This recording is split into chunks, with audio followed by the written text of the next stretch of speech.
সূরা ইউনুস।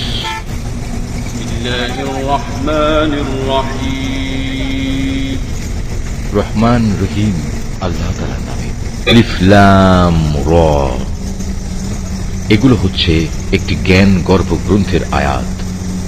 মানুষের কাছে এটা কি আসলেই একটা আশ্চর্যের বিষয় যে আমি তাদের মধ্যে থেকে তাদেরই মতো একজন মানুষের কাছে ওহী পাঠিয়েছি, যেন সে মানুষকে তাদের জাহান্নাম সম্পর্কে সাবধান করে দিতে পারে। আবার যারা এ ওহীর উপর ঈমান আনে তাদের এ মর্মে সুসংবাদও দিতে পারে যে তাদের জন্য তাদের মালিকের কাছে উঁচু মর্যাদা রয়েছে। কাফেররা এমনি আশ্চর্যান্বিত হয়ে পড়ল যে তারা বলল, অবশ্যই এ ব্যক্তি একজন সুদক্ষ জাদুকর। হে মানুষ, তোমাদের মালিক হচ্ছেন আল্লাহ তাআলা, যিনি আকাশমণ্ডলী ও পৃথিবীকে 6 দিনে পয়দা করেছেন। অতঃপর তিনি আরশে সমাসীন হন। তিনি এর যাবতীয় কাজ স্বহস্তে নিয়ন্ত্রণ করেন।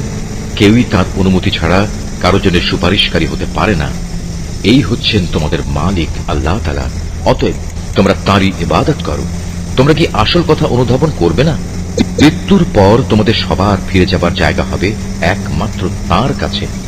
সেখানে গিয়ে তোমরা আল্লাহ তাআলা সকল প্রতিশ্রুতি সত্য পাবে। তিনি এ সৃষ্টির অস্তিত্ব দান করেন। মৃত্যুর পর তিনিই আবার তাকে তার জীবন ফিরিয়ে দেবেন, যাতে করে যারা তার উপর ঈমান আনে, ভালো কাজ করে, যথার্থ ইনসাফের সাথে তিনি তাদের কাজের বিনিময় দান করতে পারেন এবং এ কথাটা পরিষ্কার করে দিতে পারেন। যারা আল্লাহ তাআলাকে অস্বীকার করে তাদের জন্য উত্তপ্ত পানীয় ও কঠিন শাস্তি রয়েছে, কেননা তারা পরকালের এ শাস্তি অস্বীকার করত। সে মহান আল্লাহ তাআলা সূর্যকে প্রখর তেজোদ্দীপ্ত করে বানিয়েছেন এবং চাঁদকে বানিয়েছেন জ্যোতির্ময়। অতঃপর আকাশে তার জন্য কিছু মঞ্জিল তিনি নির্দিষ্ট করে দিয়েছেন, যাতে করে এর নিয়ম দ্বারা তোমরা বছরের গণনা এবং দিন তারিখের হিসাবটা জানতে পারো। আসলে আল্লাহ তাআলা যে এসব কিছু পয়দা করে রেখেছেন তার কোনোটাই তিনি নিরর্থক করেননি।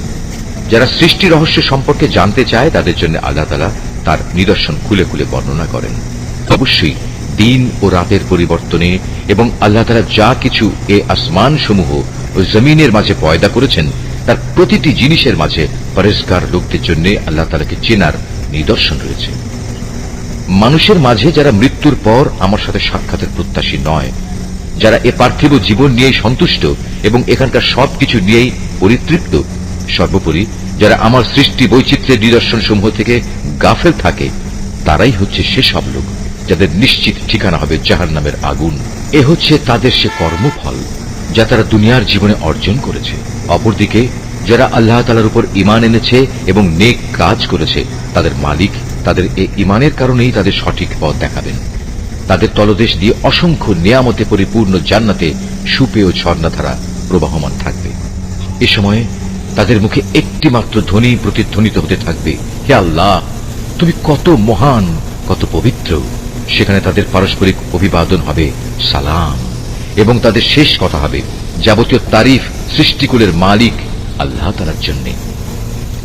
ভেবে দেখো, আল্লাহ তাআলা যদি মানুষের জন্য তাদের অন্যায় কাজকর্মের শাস্তি দিতে গিয়ে অকল্যাণকে ত্বরান্বিত করতেন, যেভাবে মানুষ নিজেদের কল্যাণ ত্বরান্বিত করতে চায়, তাহলে তাদের অবকাশ দেওয়ার এই সুযোগ কবেই শেষ হয়ে যেত। কিন্তু আল্লাহ তাআলা তাদের ঢিল দিয়ে রেখেছেন। অতঃপর যারা আমার সাথে সাক্ষাতের আশা করে না, আমি তাদের নাফরমানির জন্য তাদের উদ্ভ্রান্তের মতো ঘুরে বেড়াতে দিই। মানুষকে যখন কোনো দুঃখ দৈন্য স্পর্শ করে, তখন সে বসে শুয়ে দাঁড়িয়ে সর্বাবস্থায় আমাকেই ডাকে।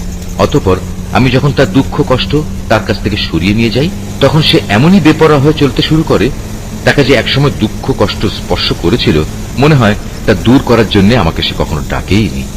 এভাবেই যারা বারবার সীমা লঙ্ঘন করে তাদের জন্য তাদের কাজকর্ম শোভনীয় করে দেওয়া হয়েছে। তোমাদের আগে অনেক কয়েকটি মানব গোষ্ঠীকে আমি ধ্বংস করে দিয়েছি যখন তারা জুলুম করতে শুরু করেছিল, অথচ তাদের কাছে আমার সুস্পষ্ট নিদর্শন সহ তাদের রাসূলরা এসেছিল, কিন্তু তারা কোনো রকমেই ঈমান আনল না। এভাবেই ধ্বংসের মাধ্যমে আমি নাফরমান জাতিদের তাদের জুলুমের প্রতিফল দিয়ে থাকি। অতঃপর আমি এ জমিনে তাদের জায়গায় তোমাদের খলিফা করে পাঠিয়েছি। আমি দেখতে চাই তোমরা আমার সাথে কি ধরনের আচরণ করো। হে নবী, যখন আমার সুস্পষ্ট আয়াতসমূহ তাদের পড়ে শোনানো হয়, তখন তাদের মধ্যে যারা আমার সাথে মৃত্যুর পর কোন রকম দেখা সাক্ষাতের আশা করে না, তারা ঔদ্ধত্যের সাথে তোমাকে বলে, এছাড়া অন্য কোনো কোরআন নিয়ে এসো কিংবা একে বদলে দাও। তুমি এদের বলো, আমার নিজের এমন কোনো ক্ষমতাই নেই যে আমি একে বদলে দেব। আমি তো তাই অনুসরণ করি যা আমার উপর ওহী আসে। আমি যদি আমার মালিকের কোন রকম নাফরমানি করি, তাহলে আমি একটি মহা দিবসের কঠিন শাস্তির ভয় করি।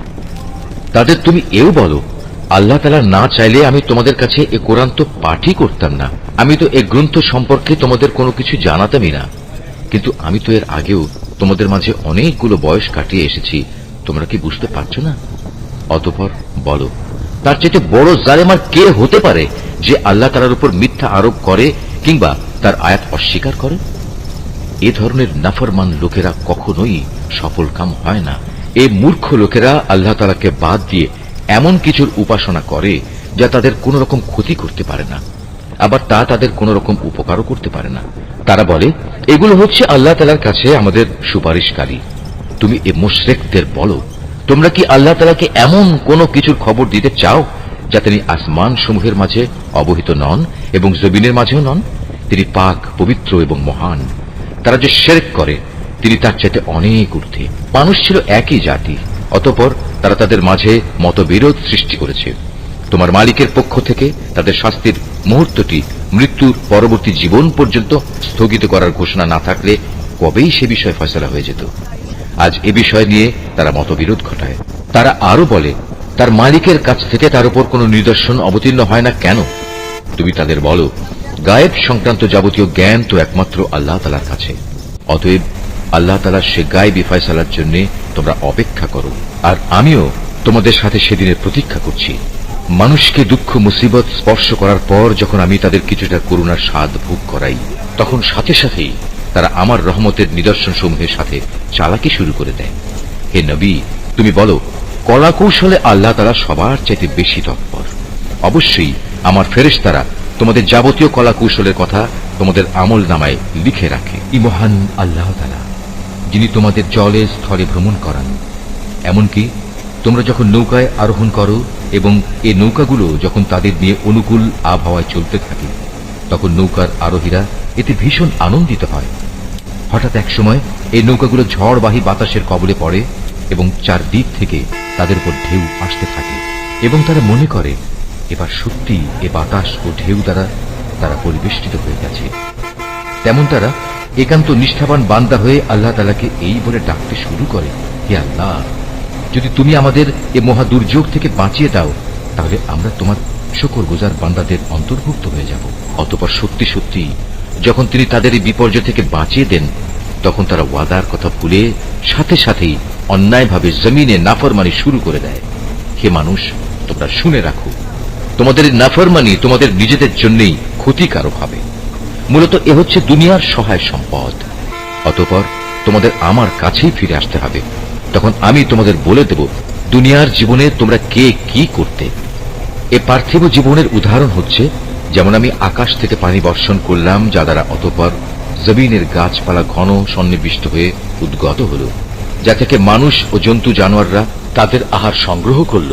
এরপর একদিন যখন জমিন তার সৌন্দর্যের রূপ ধারণ করল এবং আপন সৌন্দর্যে সে শোভিত হয়ে উঠল, তখন এসব দেখে তার জমিনের মালিক মনে করল তারা বুঝি এর ফসল ভোগ করার উপর এখন সম্পূর্ণ ক্ষমতাবান হয়ে গেছে। এ সময় হঠাৎ করে রাতে কিংবা দিনে আমার আযাবের ফয়সালা তাদের উপর আপতিত হল। ফলে আমি তাদের এমন ভাবে নির্মূল করে দিলাম যেন গতকাল পর্যন্ত এখানে তার কোনো অস্তিত্বই ছিল না। এভাবেই আমি আমার আয়াতসমূহ সেসব জাতির জন্য খুলে খুলে বর্ণনা করি যারা এ সম্পর্কে চিন্তা ভাবনা করে। যে মানুষ, তোমরা এই পার্থিব জীবনের ধোকায় পড়ে আছো, অথচ আল্লাহ তাআলা তোমাদের চিরস্থায়ী এক শান্তির নিবাসের দিকে ডাকছেন। তিনি যাকে ইচ্ছা করেন তাকে সহজ সরল পথে পরিচালিত করেন। যারা ভালো কাজ করেছে যাবতীয় কল্যাণ তো থাকবে তাদের জন্যই, এবং থাকবে তার চাইতেও বেশি। সেদিন তাদের চেহারা কোনো কালিমা ও হীনতা দ্বারা আচ্ছন্ন থাকবে না। তারাই হবে জান্নাতের অধিবাসী, তারা সেখানে থাকবে চিরদিন। অপরদিকে যারা মন্দ কাজ করেছে তাদের মন্দের প্রতিফল তেমন মন্দই হবে। অপমান তাদের আচ্ছন্ন করে ফেলবে। সেদিন আল্লাহর আযাব থেকে তাদের রক্ষাকারী কেউই থাকবে না। তাদের চেহারা এমনই কালো হবে যেন রাতের অন্ধকার ছিঁড়ে তার একটি টুকরো তাদের মুখের উপর ছেয়ে দেয়া হয়েছে। এরা হচ্ছে জাহান্নামের অধিবাসী, সেখানে তারা চিরদিন থাকবে। হে নবী, তুমি তাদের সেদিনের ব্যাপারে সাবধান করো যেদিন আমি তাদের সবাইকে আমার সামনে একত্রিত করব। অতঃপর যারা আমার সাথে শরিক করেছে তাদের আমি বলবো, তোমরা এবং যাদের তোমরা শরিক করেছ স্ব স্থানে অবস্থান করো। এরপর আমি তাদের এক দলকে আরেক দল থেকে আলাদা করে দেব, এবং যাদের তারা শরিক করেছিল তারা বলবে, না, তোমরা তো কখনো আমাদের উপাসনা করতে না। আজ আল্লাহ তাআলাই আমাদের এবং তোমাদের মাঝে সাক্ষ্য প্রদানকারী হিসেবে যথেষ্ট হবেন। আমরা তোমাদের উপাসনার ব্যাপারে আসলেই গাফেল ছিলাম। এভাবেই সেদিন প্রত্যেক ব্যক্তি নিজের কর্মফল যা সে করে এসেছে পুরোপুরি জানতে পারবে, এবং সবাইকে তাদের আসল মালিক আল্লাহ তাআলার কাছে ফিরিয়ে নেওয়া হবে। দুনিয়ায় তারা যেসব মিথ্যা ও অলীক কথাবার্তা আল্লাহ তাআলা সম্পর্কে উদ্ভাবন করত, নিমেষেই তা তাদের কাছ থেকে হারিয়ে যাবে। হে নবী, তুমি বলো, সে কে যে তোমাদের আসমান ও জমিন থেকে জীবিকা সরবরাহ করে? অথবা তোমাদের শোনা ও দেখার ক্ষমতা কার কর্তৃত্বাধীন? কে আছে এমন যে জীবিতকে মৃত থেকে আবার মৃতকে জীবিত থেকে বের করে আনে? কে আছে এমন যে এ সব কিছুর পরিকল্পনা প্রণয়ন করে? তাদের এসব প্রশ্ন করলে তারা সাথে সাথে বলে উঠবে, হ্যাঁ, অবশ্যই আল্লাহ। তুমি তাদের বলো, যদি তাই হয় তাহলে সত্য অস্বীকার করার পরিণামকে কি তোমরা ভয় করবে না? তিনি আল্লাহ তাআলা, তিনি তোমাদের আসল মালিক। সত্য আসার পর তাকে না মানা গুমরাহি নয়তো আর কি? সুতরাং তাকে বাদ দিয়ে বলো, তোমরা কোন দিকে ধাবিত হচ্ছ? এভাবেই যারা নাফরমানি করেছে তাদের উপর তোমার মালিকের সে কথাই সত্য বলে প্রমাণিত হলো যে এরা কখনো ঈমান আনবে না। তুমি তাদের আরো বলো, তোমাদের বানানো এসব শরীকদের মধ্যে এমন কেউ কি আছে যে প্রথমবার বানাতে পেরেছিল, অতঃপর মৃত্যুর পর আবারও তা তৈরি করতে পারবে? তুমি বলো, আল্লাহ তাআলা এই সৃষ্টিকে প্রথম অস্তিত্ব প্রদান করেন, অতঃপর দ্বিতীয়বার তিনিই তাতে পুনরায় জীবন দান করেন। এরপরেও তোমরা কেন বারবার সত্য থেকে বিচ্যুত হচ্ছ? এদের আরো বলো, তোমাদের বানানো শরীকদের মধ্যে এমন কে আছে যে মানুষকে সঠিক পথ দেখাতে পারে? তুমি বলো, হ্যাঁ, আল্লাহ তাআলাই সঠিক পথ দেখাতে পারেন। যিনি সঠিক পথ দেখান তিনি অনুসরণের বেশি যোগ্য, না সে ব্যক্তি যে নিজেই কোনো পথের সন্ধান পায় না যতক্ষণ না তাকে সে পথের সন্ধান দেয়া হয়? তোমাদের একই হলো, কেমন ধরনের ফয়সালা করো তোমরা? তাদের অধিকাংশ ব্যক্তি নিজেদের আন্দাজ অনুমানের অনুসরণ করে।